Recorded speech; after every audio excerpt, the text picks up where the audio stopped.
Bonjour petite communauté. Aujourd'hui nous allons à nouveau parler de Sainte Hildegarde.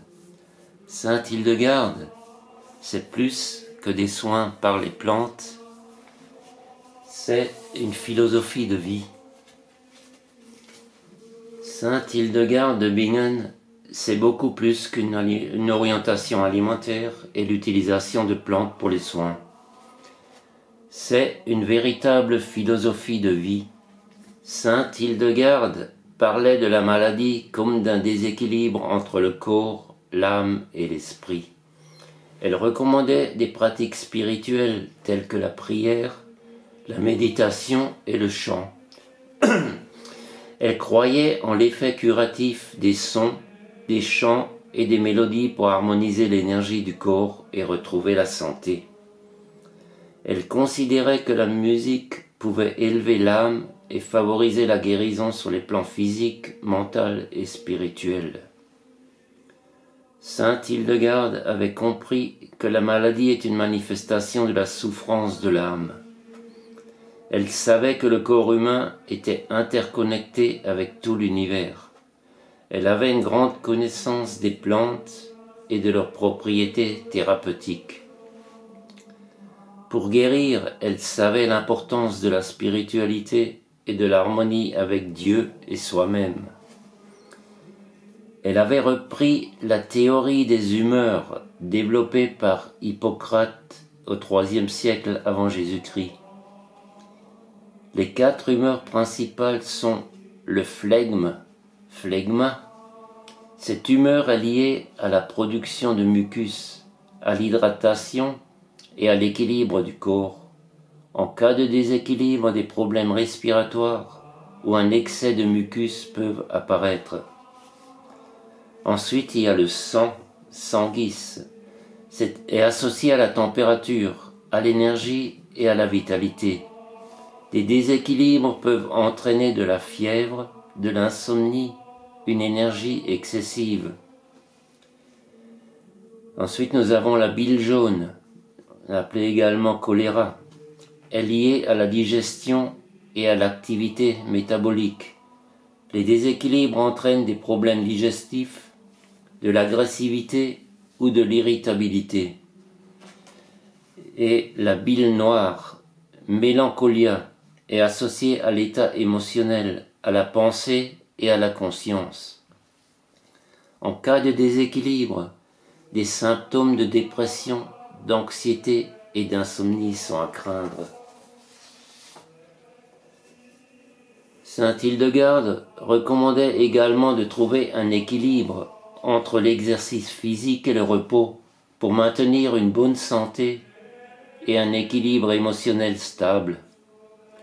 Elle a également recommandé l'utilisation de certains métaux comme l'or, l'argent et le cuivre, ainsi que les minéraux souvent utilisés en complément d'un traitement par les plantes.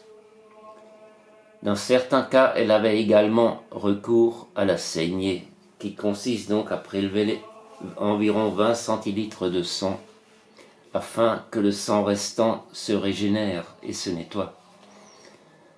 Sainte Hildegarde considérait le corps comme un microcosme reflétant l'ensemble de l'univers.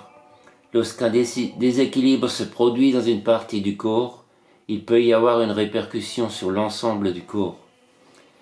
L'étude du profil de chaque individu se nomme le terrain. Les terrains ont chacun des caractéristiques et des qualités particulières qui peuvent affecter la santé et le bien-être. Alors, nous trouvons des personnes avec un terrain froid. Le terrain froid est lié à la sensation de froid dans le corps, ce qui entraîne des douleurs articulaires, des problèmes circulatoires et de la frilosité. Les personnes avec le terrain chaud, le terrain chaud est lié à une chaleur excessive dans le corps et associé à l'inflammation, à une transpiration excessive et à des problèmes de circulation sanguine. Le terrain sec est associé à la sécheresse et à la chaleur excessive, ce qui entraîne des problèmes digestifs, la constipation, une fragilité au niveau des cheveux et une peau trop sèche. Nous avons le terrain humide qui correspond à une humidité excessive et entraîne des rétentions d'eau, d'œdème et d'inflammation des muqueuses. Les personnes avec un terrain humide peuvent être sensibles aux problèmes respiratoires et aux infections. Nous avons le terrain minéral qui est associé à une carence en minéraux dans l'organisme, ce qui peut entraîner des problèmes de croissance et de fragilité osseuse et des problèmes de métabolisme.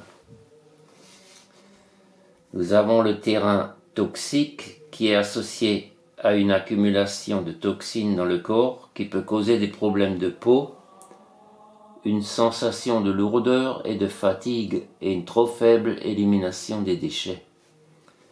Le terrain acide est caractérisé par trop d'acidité dans l'organisme, ce qui entraîne des douleurs articulaires, une fatigue constante et des troubles digestifs. Pour saint Hildegarde, l'âme est la partie la plus profonde de l'être humain. Sa croissance spirituelle est essentielle pour trouver sagesse et vérité. L'âme doit être nourrie par la prière, la recherche de la vérité et la vertu. Saint Hildegarde décrit l'âme comme étant à la fois masculine et féminine, représentant l'union de Dieu et de l'humanité. L'âme a le pouvoir de guider la personne vers la vérité et la connaissance de soi, afin de se rapprocher de Dieu. L'âme est à la fois créative et intuitive. Concernant l'énergie, saint Hildegarde parle de viridité, un concept qui se rapporte à la vitalité et à la force de vie présente dans toutes les créatures vivantes. Les plantes, les animaux et les êtres humains. La virilité est une manifestation de la force divine qui maintient et régénère l'équilibre de la vie. Maintenant, j'ai une information pour les personnes qui le souhaitent, qui souhaitent prendre soin de leur santé, qui prendront le temps, puisqu'il faut déjà aimer lire. Et si ces personnes souhaitent avoir des informations, je viens de lire quelque chose d'important. En fait, toutes nos maladies ont la même origine, c'est tout simplement un déséquilibre au niveau cellulaire. Soit les cellules ne reçoivent pas les compléments alimentaires, minéraux et vitamines nécessaires au bon fonctionnement, soit il y a un problème de toxicité lié à tous les métaux lourds et tout ce qui est empoisonné et toxique. Soit il y a un problème des deux. Et si vous souhaitez plus d'informations et vraiment prendre soin de votre santé dans un document clair et bien expliqué, alors je vous demanderai tout simplement de m'envoyer un mail et en retour je vous transmettrai le document. Je vais remettre mon adresse mail sous la vidéo. Alors je vous souhaite une belle journée et vous dis à très bientôt. Au revoir.